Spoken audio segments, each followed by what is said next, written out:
every 10 or 15 years, a film is produced that is so overwhelming, so forceful in its impact, that it becomes deeply embedded in the mind and changes for all time those who see it. We think The Psychic is such a film. Its intensity may be more than some wish to be exposed to, and those people should be forewarned. Just imagine how frightening it is to suddenly find that you can see into the future, and how much more terrifying it is to see in that future your own murder. And then, worst of all, no one will believe you. Jennifer O'Neill is The Psychic.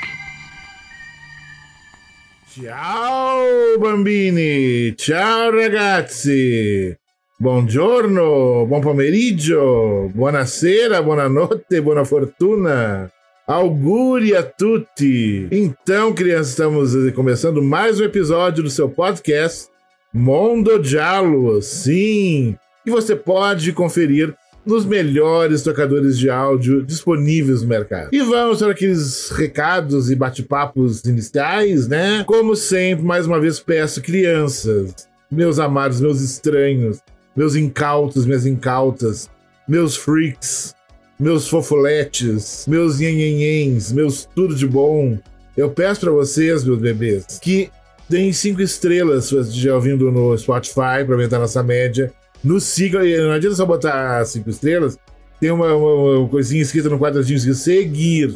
Daí clica que vai aparecer seguindo. Isso ajuda muito. E nos sigam nas nossas redes sociais também. A rede social paralela do Mondo Giallo, que é o Cinema Ferox, lá no Instagram. E também o Cinema Ferox Podcast. São os 2 arrobas que eu tenho no Instagram. Sigam, por favor, certo? Vão ajudar muito. Muito mesmo. Agradeço já antecipadamente por tudo. Então, crianças, vou dar umas dicas aí iniciais de podcasts. Que a gente vive num mundo meio estranho. Assim, as pessoas têm uma visão meio limítrofe, ou é proposital, ou é não proposital. Que tem uns coleguinhas que falam: ai, porque nossa, o podcast é o único que fala de horror de verdade, fala não sei do que de verdade, tudo é de verdade. No país de 200 milhões de habitantes, é só uma ou 2 pessoas que têm a palavra, que têm a opinião, que têm a... São os donos do conhecimento. Isso é uma coisa provinciana, uma coisa, sabe, Jeca Tatu, sabe, uma coisa horrorosa. Muito, muito arcaico. Tem muita gente fazendo conteúdos muito legais, tem muita gente fazendo muita porcaria também. A web, de modo geral, o mundo virtual, de modo geral, ele é muito vasto, ele tem absolutamente de tudo. E a gente tem, às vezes, que garimpar muita coisa. E garimpei 2 podcasts para vocês, que eu indico de coração. O primeiro já é um podcast que tem uma produção muito grande de episódios. Ele está alicerçado num grupo muito forte dentro do Cinema Fantástico, muito mais forte do que muita gente imagina. Esses incautos falam, ai, que não sei o que, só o meu canal e o seu que são melhores, os outros não estão.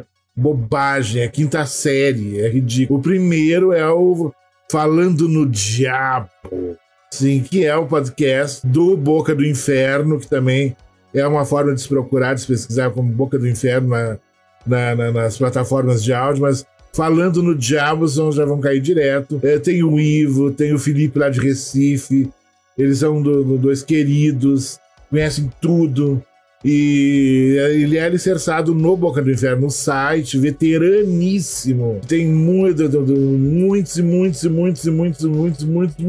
anos de serviços prestados ao cinema de gênero, com resenhas, com informações, com notícias, e é uma coisa impressionante. Eu já colaborei com eles, tem textos meus até hoje lá. Até hoje eu releio e pego dados desses textos.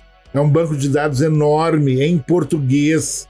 É o maior banco de dados em português do mundo, ligado a terror, ficção científica, fantasia, suspense, trecheiras em geral e tudo. e tudo ligado também à literatura ligada a esse universo, a música ligada a esse universo, as artes ligadas a esse universo. É muito amplo. E os conteúdos dos episódios são os mais variados possíveis. E tem um detalhe, tem episódios específicos que eles colocam como... intitulam como Rainhas do Grito, que essa Rainha do Grito é um episódio que é só feito por meninas, o Clube da Luluzinha. Porque eu sou de uma geração que o terror, principalmente, era uma coisa do Clube do Bolinha. As meninas não entravam, era uma coisa meio, sabe, meio fechada, hermética. Tinha um hermetismo de gênero muito forte. Agora não. Tem umas meninas incríveis. Essas que participam desses episódios. O Rainha do Grito é muito legal, muito bacana. Tem um dos últimos, acho que é o último que elas postaram, elas destrincham, dissecam o Psicopata Americano. É muito legal a leitura que elas fazem no filme. Que já é um clássico, é um filme que tem mais de 20 anos. Então, crianças, e outro é de uma garota, acho que é Fabiana Martins o nome dela, se não me engano. Qualquer coisa, se eu errei, no próximo episódio eu corri. Mas o importante é guardarem o nome do podcast, que é Cinefilia Fantástica. Os episódios não são muito longos, como muita gente, como até eu tenho esse costume.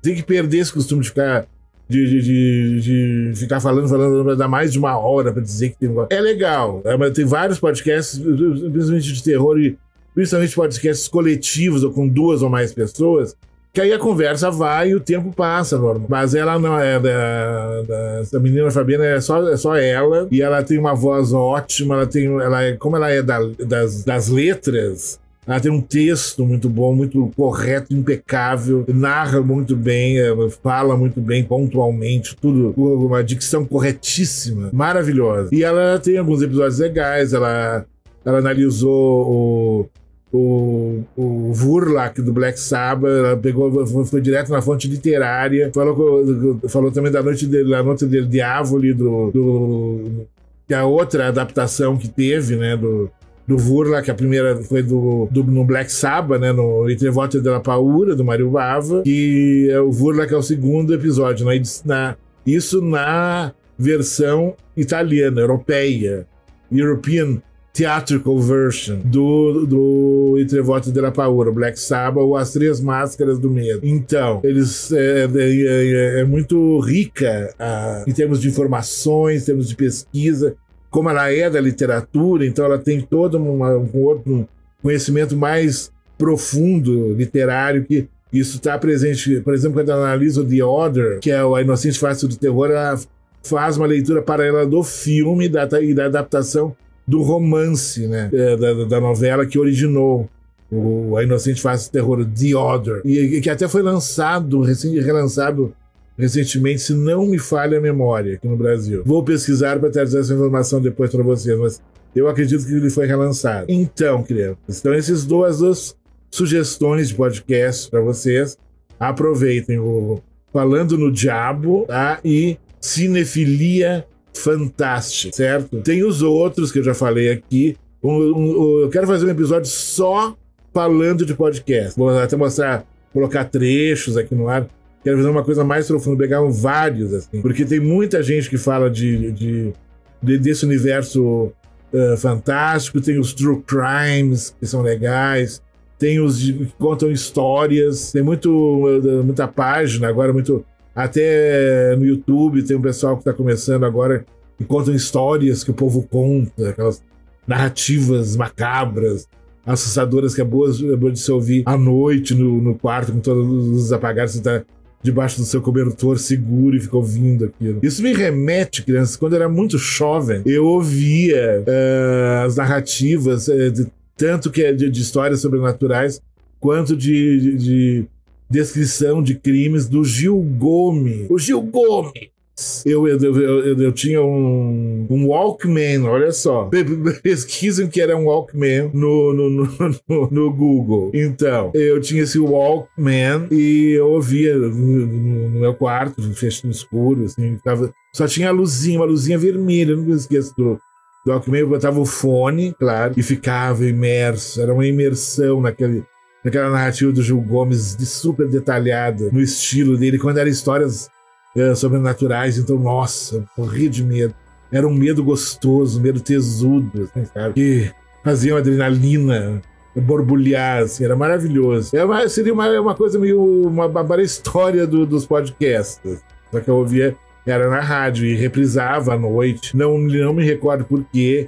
Ele vendia o programa dele pro Brasil inteiro, né? Por coisas que ele gravava. O Gil Gomes, uma grande voz. Ah, você não... Quem é Gil Gomes? É bem geração Z.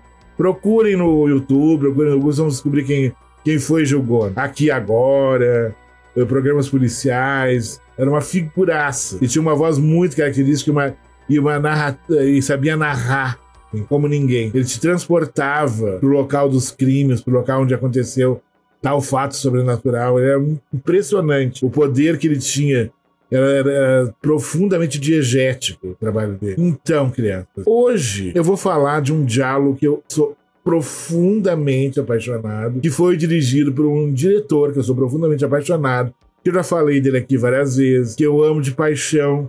Ele muitas vezes foi classificado, nominado até, mais pelo público, né? Que numa época que ainda não havia redes sociais, como o rival do Dario Argento. Mas não, eu achei muito uma bobagem, que ele é de uma geração anterior à do Dario Argento, que é o nosso querido Lucio Fulci. Antes, ele paralelamente, antes até de mergulhar no horror, no giallo, nos zumbis, a maioria das pessoas associa ele a isso, ele fez faroeste, fez uma comédia erótica, aquelas comédias eróticas populares na Itália, que originaram as pornochanchadas brasileiras. Ele fez, além do faroeste, dessas comédias populares, fez filmes de mistério, de aventura. Ele fez de um tudo.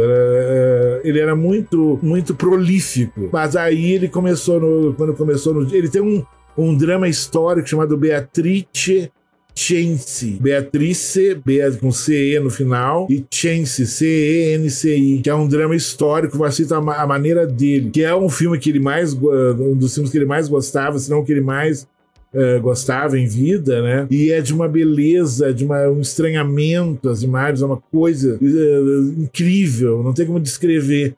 Ele passou uma vez na sessão do Comodoro, lá que o Carlão Reichenbach fazia, e foi um impacto muito grande ver esse Beatrice Cenci do Lúcio Fulci. Aliás, o Fulci foi o diretor que mais teve filmes nas sessões do Comodoro. Teve Beatrice Cenci, Cat in the Brain, teve O Segredo do Bosque dos Sonhos e Voices from Beyond, Voce del Profundo, que seria Vozes das Profundezas, que é um dos últimos filmes dele. Teve 4 filmes nas sessões do Comodoro. Carlão adorava o Fulci. E ele mostrou até a importância nas conversas que nós tínhamos e nas leituras que ele fazia, muito particulares, essas leituras da obra do Fulci. Ele me fez ver que o Fulci era um grande diretor. Foi um grande diretor, foi um grande mestre. Que o esnobismo, o purismo da crítica burguesa, careta, colocava como um cinema de segunda categoria.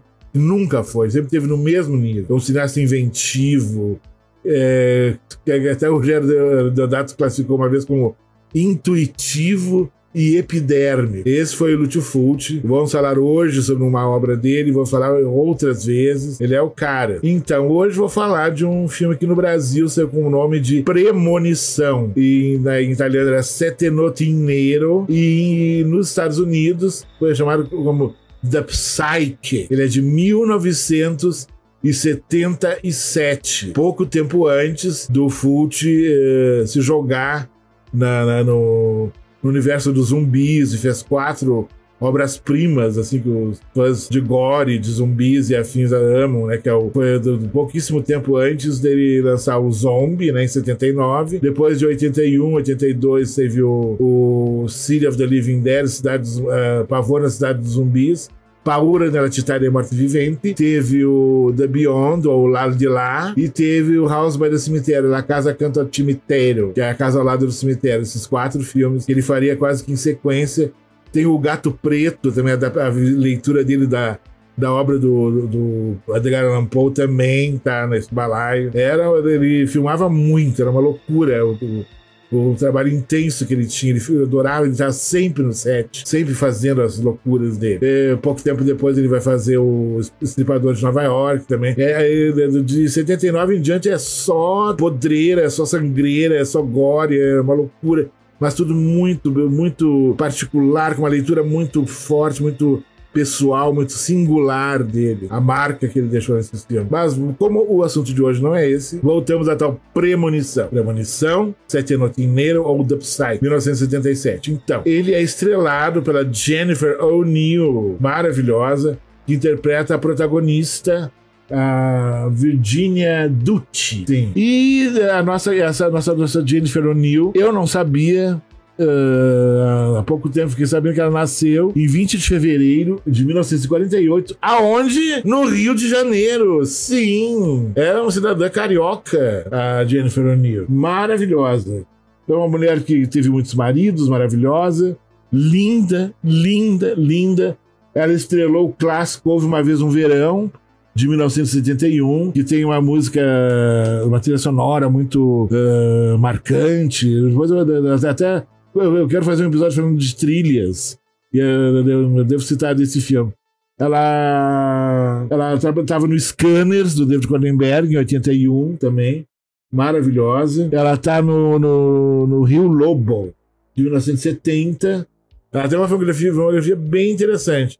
Ela teve, acho que, uns 7 maridos também, maravilhoso, que ela não é obrigada a ter um só também, né, gente? Então, Jennifer O'Neill, belíssima, que era chamada pelos produtores do filme, né, como uma bambola vivante, uma boneca viva, tamanho sua beleza, sua presença em cena. Então, ela interpreta a Virginia Ducci, que é uma mulher que, na sua infância, ela teve uma visão, ela previu, teve uma premonição, uma coisa mediúnica que ela tinha. Ela previu o suicídio da mãe, que se joga de um penhasco em Dover, na Inglaterra. Aliás, a cena dela caindo do penhasco, o rosto batendo nas pontas das pedras, se cortando, vai nos remeter à queda do assassino no penhasco em O Segredo do Bosque dos Sonhos. Sim, sim. O Fulci, ele meio que se autocita na obra dele, assim como ele faz no lado de lá, né, no The Beyond, quando ele cita também a cena das correntes do Segredo do Bosque dos Sonhos, no assassinato do pintor na abertura do filme. Então, coisas de Fulci, né? Então, tem essa sequência que é muito impactante. Ela é uma menina, a mãe se joga do penhasco em Dover, na Inglaterra, e ela está em Florença, na Itália, uma garota novinha, eu devia ter uns 10 anos, e ela pressente esse suicídio da mãe. E a partir daí ela começa a ver coisas, antever acontecimentos, mas as visões elas vêm como se fossem fragmentos. E o filme trabalha com essa questão das imagens, dos fragmentos de imagens, como peças de um quebra-cabeça, que vão ocorrer com o passar do tempo de maneira milimétrica, como se o filme fosse Tem até críticos que falam que é como se fosse um relógio suíço, marcando o tempo exato dos acontecimentos, que vão se sobrepondo, que vão se juntando nesse quebra-cabeça durante o filme. É um filme sobre o tempo, sobre o que virá, o que aconteceu, o que está acontecendo e o que aconteceu no passado, tudo ao mesmo tempo agora. Ela faz descobertas macabras quando chega em uma casa na região de Siena, na Toscana, a bela Siena, que eu tive o privilégio, a bênção de ter conhecido, uma cidade muito medieval, muito bonita, onde todo ano tem o Palio, que é uma corrida de cavalos que remonta à Idade Média. É perto de Monte Castelo, onde os pracinhas brasileiros na Segunda Guerra foram heróis, né? Então eles adoram os brasileiros nessa região, não só em Siena, como nas cidades em volta. Siena fica perto de Florença, assim como Arezzo, Pisa, onde tem a torre, Lucca, esses lugares todos, são tudo pertinho.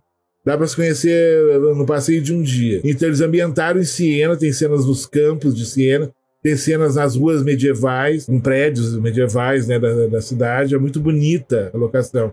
E ela tá numa dessas casas, ela tem uma começa a unir as visões que ela teve ao passar por um túnel antes de chegar nesse local. E tudo acontece como um transe. A edição do filme é perfeita, é uma coisa impecável, e tudo sublinhado pela trilha sonora antológica do, na época, trio, o Bixio, o Freeze e o Tempera. Desses três, só o Freeze se tornou o Fábio Freeze, que faria várias trilhas antológicas pro seu Fult, como a trilha do Zombie, a trilha do The Beyond, a trilha do Manhattan Baby, entre outras. Acho que a trilha do Pavor na Cidade dos Zumbis também é dele, porque a do House by the Cemetery não é. Isso eu me recordo agora perfeitamente. Mas ele fez várias trilhas, inclusive para um recente reboot que teve do Puppet Master, até aquele dos bonequinhos assassinos, ele fez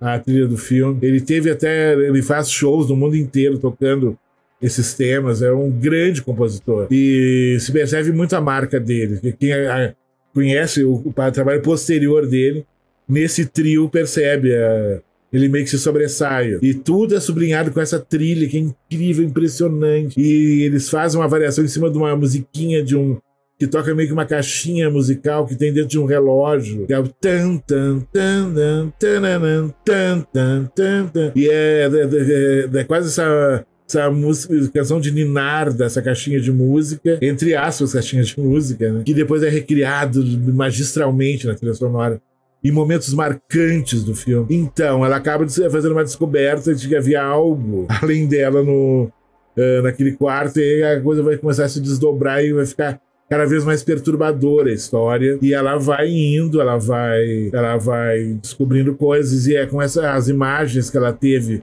fragmentadas vão começando a se juntar, a imagem de um espelho, o rosto de uma mulher, um retrato, um rosto ensanguentado de outra mulher, e existe também uma visão da escuridão, e tocando esse barulhinho dessa caixinha de música, dessa musiquinha do relógio, plim, plim, plim, plim, plim, plim, plim, plim. E acaba meio que fazendo um flash forward do que seria a própria morte, a possível morte dela. Então é muito perturbador para quem tem esse dom, né?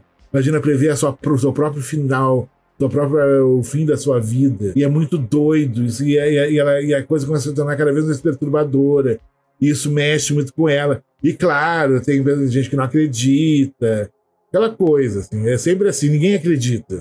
Só no final que eles vão acreditar. É sempre assim. E ela vai nesse percurso, e tem um momento que ela tá numa casa e ela começa a andar, e a música acompanhando tudo. Extremamente diegética, a trilha sonora. Muito, extremamente narrativa, a trilha sonora. E ela vai, caminha por essa casa. Aí ela, sabe, tem um momento do encontro em que se encaixa o rosto ensanguentado da mulher. Aí toca o tema principal, que eu até vamos dar uma escutada nele agora. Vou dar um tempinho para vocês ouvirem, sentirem uns 30 segundos do que é esse tema principal do Premonição, Sette Notti in Nero, do trio Bixio, Freeze e Tempera.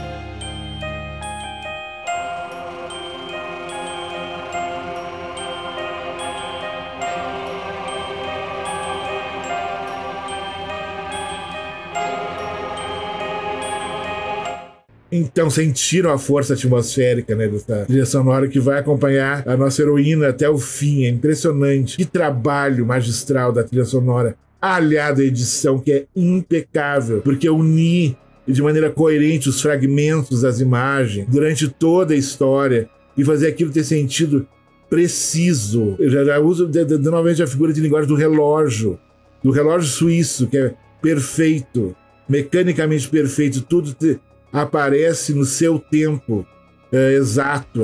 É impressionante o trabalho da edição, da trilha, da edição, É uma coisa impressionante, um belíssimo roteiro também. O filme também tem em cena o Gabriele Ferretti, que interpreta o Emilio Rospini. E o Gabriele Ferretti é um ator italiano, muito conhecido. Ele esteve no Era Uma Vez no Oeste, de Sérgio Leone, esteve no L'Aventura, do Antonioni.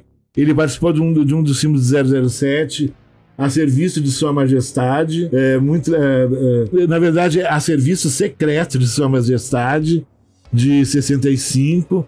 É um ator muito prolífico também, italiano, assim, do seu tempo, muito importante a participação dele em vários filmes. Outro destaque no elenco do masculino, que o grande destaque é Jennifer O'Neill. A personagem dela é o centro do filme. Tudo gira em torno dela, da abertura, mostrando ela criança, até o final do filme. Outro destaque é o ator suíço, né, nascido em Lausanne, o Marc Porrel, que é um ator também muito importante desse período do Eurocult, né, do cinema de gênero europeu. Ele está no Policiotesco, né, agora no singular, o Viva como um Policial, Morra como um Homem, de 76, acho que é do Humberto Lenzi. E ele também está no Segredo do Bosque dos Sonhos, de 72, o Lúcio Fulci. É um ator muito emblemático, tem uma figura muito marcante também. Então nós temos essas figuras, né, nesse filme, emblemáticas, né, que eu chamo de Eurocult Cinema, né, que alguns chamam de Italian Cult, embora ele tenha feito filmes em outros países, não só na Itália, fez na França, fez na Alemanha, fez em vários lugares, na Inglaterra, no Reino Unido também. Esses atores, eles estavam aqui e ali sempre. E era interessante que os sets de filmagem dessa época, eles tinham pessoas falando em vários idiomas. Tinha atores britânicos, atores franceses, atores espanhóis, atores alemães, suecos até, muitos.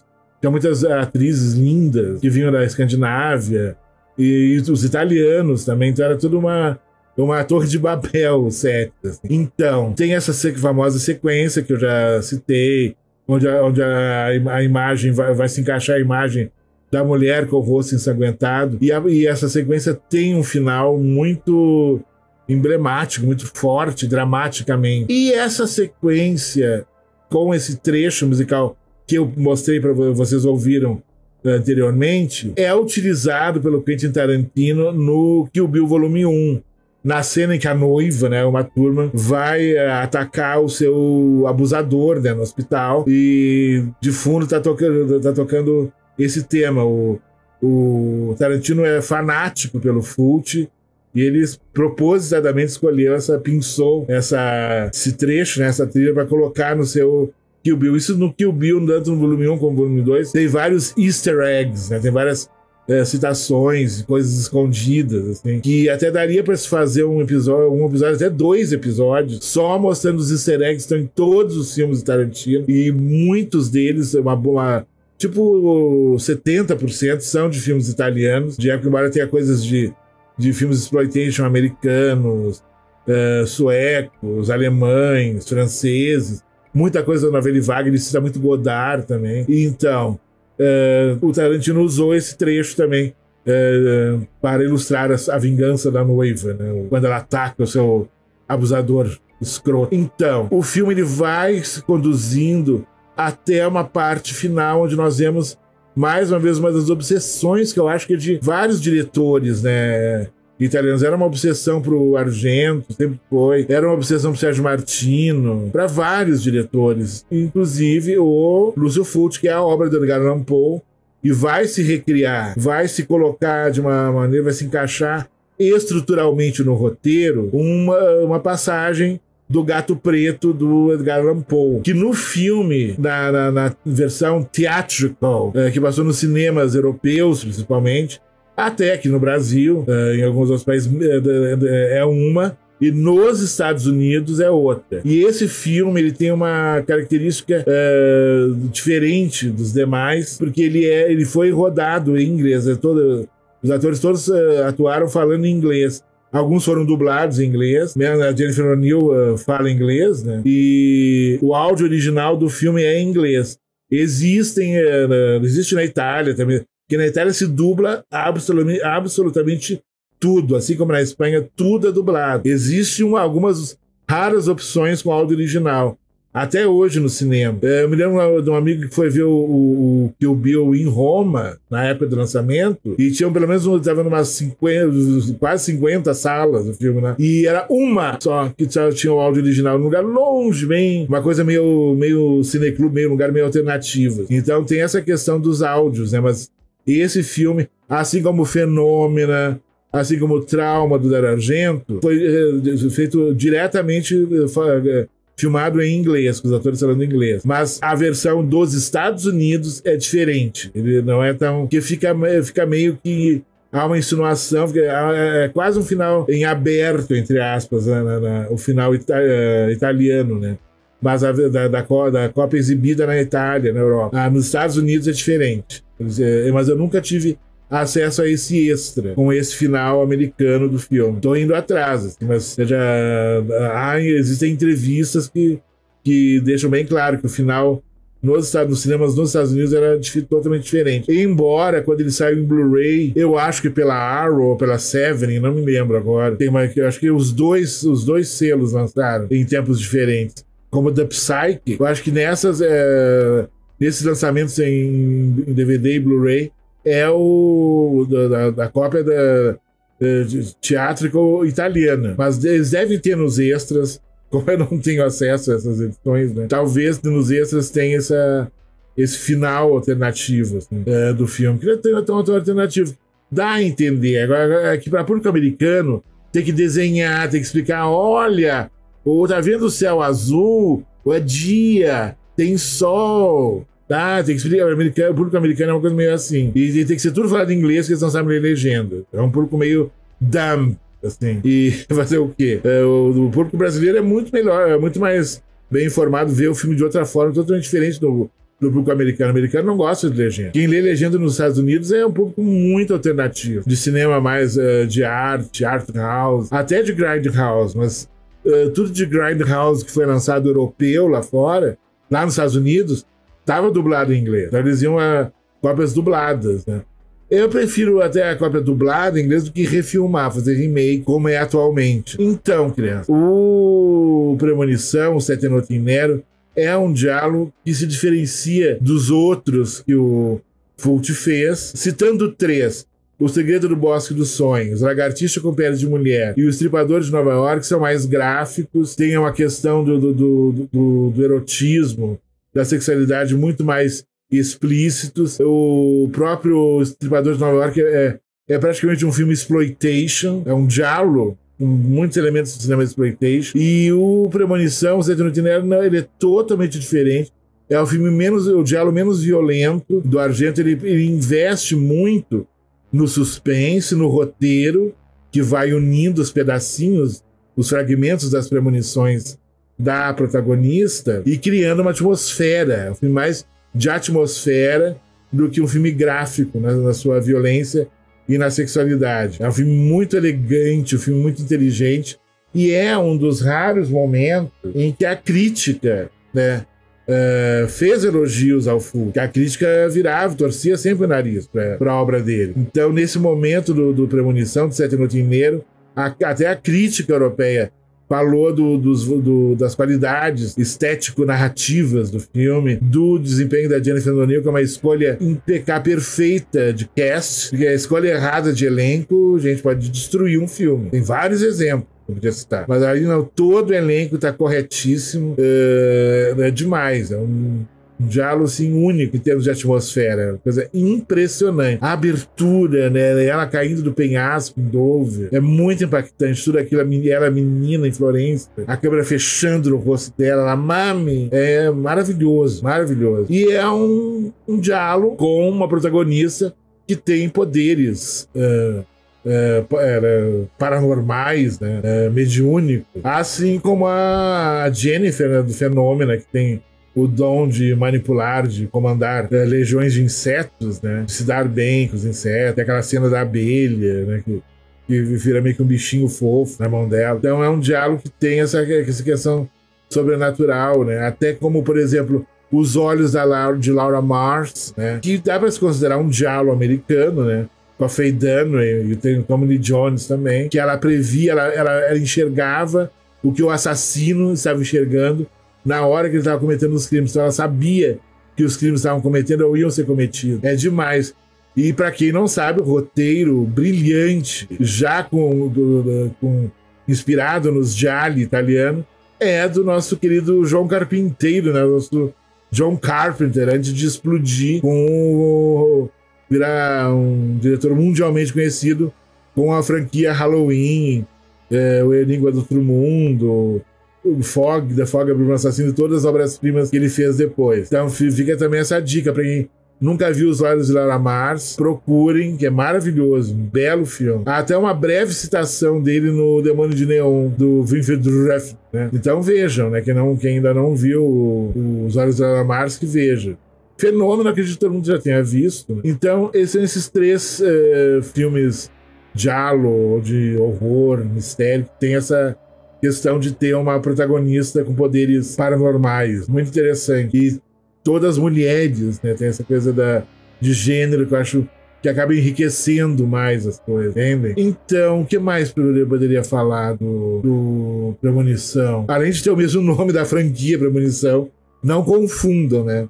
Não é o Premonição 1, é outra Premonição. É de 77. Mas é até mais, para não confundir, procurar por Sete Notti Nero ou o The Psyche, né? Que daí para não se confundir, não trocar as bolas, né? O que eu poderia dizer mais?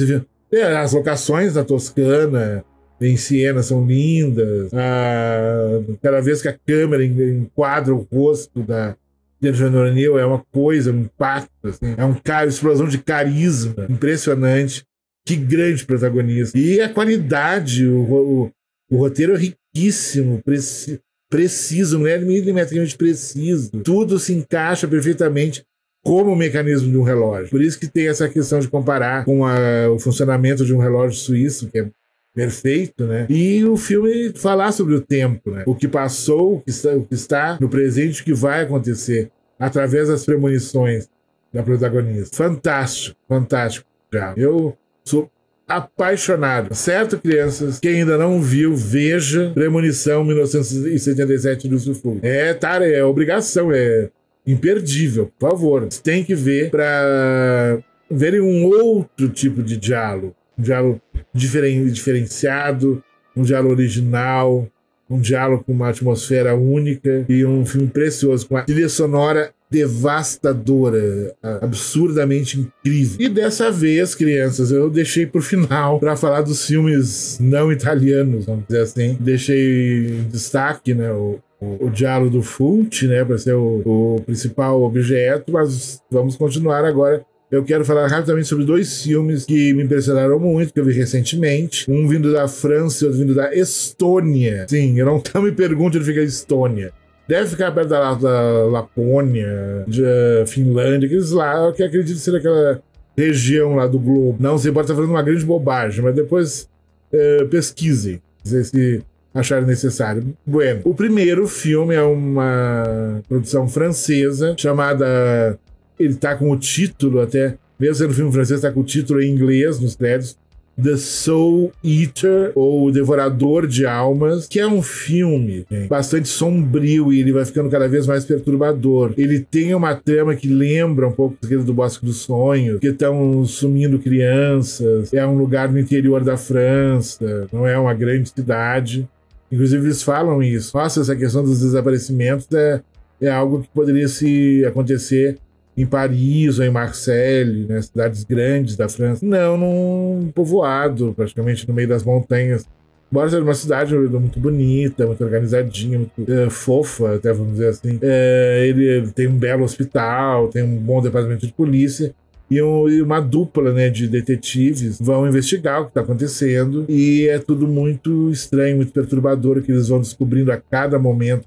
Um filme sombrio, quando surge a figura do tal devorador de almas, que é uma lenda local das montanhas, é tudo entre montanhas, entre florestas. Ele tem essa coisa, tem algumas cenas muito sombrias e cada descoberta é mais perturbadora que a outra, até a parte final, que é muito assustadora, muito forte, o que vai se descobrir, o que realmente está por trás do desaparecimento. Tem até...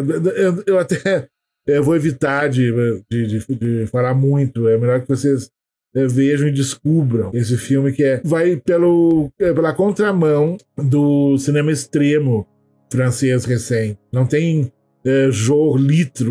litrões de sangue escorrendo pela tela, não. Ele tem uma certa violência, mas ele é muito mais um suspense, um thriller policial de investigação com elementos perturbadores de horror, vamos dizer assim. Filme com um excelente elenco, excelente produção, as locações são lindas, ele tem um clima bem frio até na fotografia, se sente o frio, né, que as personagens estão passando. É um filme de belas sequências, um belo suspense, bela construção do suspense. O Devorador de Alma. Não percam, anotem na sua caderneta, certo? Mas o mais imperdível ainda é essa produção da Estônia, que eu falei que se chama... tá em vários lugares como Azrael, The Angel of Death, Azrael, o Anjo da Morte, que é um filme que praticamente tem um diálogo mesmo entre duas pessoas, tem no meio da história um breve diálogo, muito curto, e tem um narrador que fala epígrafe, com um teor messiânico, religioso, assim, mas a história que nós acompanhamos é tudo numa floresta, nós temos uma menina que parece estar em fuga, e ela é capturada na abertura do filme, nós vamos ver que ela vai ser oferecida como oferenda para uma espécie de demônio canibal, e a partir daí o filme não para. E a menina é, assim, uma heroína inesperada, uma heroína improvável na sua fragilidade, e o filme é uma coisa impressionante. E é uma espécie de folk horror satânico e alucinado, como eu até comentei lá no Facebook. A atmosfera da floresta, onde vai aparecer um culto satânico, um culto quase medieval, mas é estranho, que tem um efeito neobarroco, porque eles estão no meio da floresta, eles têm esse culto com suas construções de madeira, mas tem automóveis em volta, sabe? E tem uma hora que aparece um outro automóvel que toca música pop de uma maneira diegética e inesperada, impressionante. Tem um gore brutal mesmo em alguns momentos, bem pesado, bem extremo, e é impressionante o que ele consegue sem diálogos. E é um filme que te pega do início ao fim, você não desgruda da tela. É uma coisa impressionante. Que história, que roteiro, que visualmente, como eu já falei algumas vezes, é um banquete para os sentidos, as imagens do filme. A beleza dessas imagens que tem uma espécie de preto e branco, meio sépia, básico, mas ele vai colorindo o filme na pós-produção. Em alguns momentos, em alguns elementos como fogo, como sangue, e a roupa de alguma personagem. Às vezes todo o quadro está em cores, às vezes pedaços, até a maneira quase barroca da parte final do filme, como a imagem é trabalhada na pós-produção. É uma coisa impressionante. E eu não sei, esse filme era para estar todo mundo comentando, assim, o fuxico do momento, dos cinéfilos. Eu não vi pouca gente falando desse filme. Eu não vi ainda nos grandes canais. Talvez tenha resenha no Jetro, no Lucas, né, no Refúgio. Mas eu ainda não vi. Eu quero até ver se eles têm o que eles acharam do filme. Mas é uma obra que deveria estar, assim, falando, um dos melhores do ano, aqui, ali, sabe? Muita gente reclama de 2024, que foi um ano muito fraco, que só mais no segundo semestre que apareceram algumas coisas. E esse é um grande destaque do ano do horror cinematográfico de 2024. Ele é dirigido pelo senhor chamado E.L. Katz, K-A-T-Z, Katz, que, embora o filme seja da Estônia, Katz é um sobrenome alemão, se não me falha a memória. Das minhas lembranças na colônia alemã, lá no sul, alemã e italiana. Eu me lembro dos sobrenomes por causa disso. Você identificar se o sobrenome é realmente italiano, que é alemão, é interessante, tem essa memória, assim. E Katz, que eu saiba, é um sobrenome alemão. Então, é um filme muito deslumbrante, muito bonito, muito criativo, muito original. É impressionante o resultado que o diretor conseguiu nesse filme. Uma aula de direção cinematográfica. E aí, o trabalho de edição é uma coisa impressionante. Ele não é um filme longo, uma coisa de ficar horas, como tem sido alguns filmes atualmente. Não, ele é reto, direto, é papum, do início. O final é absurdamente satânico, trevoso, black metal, é lindo. É muito bonito o final. E os demônios em si, nossa, são assustadores, são assim, aterradores. Meu Deus do céu. Muito, e eu acredito, e pelo que eu vi, são atores que fizeram toda uma caracterização, assim, até com um desempenho físico, assim, muito interessante. Aliás, o filme deve ter exigido dos atores um esforço físico, um treinamento, realizações muito grande, principalmente da menina, que é a protagonista. É demais. E filme interessantíssimo, esse folk horror, satânico, alucinado, neo-barroco, vamos dizer assim. Não percam em hipótese alguma. Azrael, Angel of Death. É de 2000, pode se encontrar como 2023, mas vai se achar mais como 2024, o ano de lançamento dele. Então eu fecho esse episódio falando desses dois filmes que eu vi recentemente, não italianos, né? Espero que tenham gostado do episódio, que tenhamos sido uma boa companhia para vocês no treino da academia, nas suas compras, lavando louça, carpindo o seu pátio, o mato dos fundos de casa, no sofá, relaxando, durante a yoga, por que não? Durante o seu passeio com o seu pet. Esperamos que tenhamos sido uma boa companhia para você, certo? Então é isso. Anotem as minhas recomendações. Então, desde lá do início, que eu falei dos podcasts que eu indiquei, sigam, que vale a pena mesmo, certo? E eu acredito que semana que vem estaremos juntos novamente. Eu não estou mais mantendo, como vocês devem ter notado, o dia de quinta, às vezes é na quinta, às vezes hoje eu tô gravando num domingo. Vamos ver se ele vai ao ar hoje, domingo, ou amanhã na segunda, mas ele vai ao ar, não se preocupe, tá? E é isso. Muito obrigado pela atenção, muito obrigado pelos retornos que eu tô tendo, muito obrigado por tudo. Prometo responder os comentários de vocês, que ainda não tive condições ópticas. Como eu falei, é um fundo branco que agride muito meu olho. Eu não consegui mudar ainda esse fundo branco, mas eu vou conseguir uma forma de responder para todo mundo, tá? Qualquer coisa, me mandem pro Instagram, né? Pro @Mondodialo Podcast, na caixa de mensagens. Também pode mandar por lá, que não tem problema nenhum. Até melhor, que lá o fundo é escuro, eu respondo mais rápido, tá certo? Mas não deixem de comentar algum erro que eu tenha cometido, alguma informação que faltou, por favor me corrijam, certo? E é isso, crianças. Muito obrigado aos meus incautos, minhas incautas, meus fofos, minhas sofoletes, meus freaks, meus estranhos, meus gordinhos, minhas gordinhas, meus magricelos, minhas magricelas, meus queridos, minhas queridas. Amo vocês. Esse podcast é feito pra vocês, pensado pra vocês, e existe por causa de vocês, certo? Um mega beijo em todos e até mais!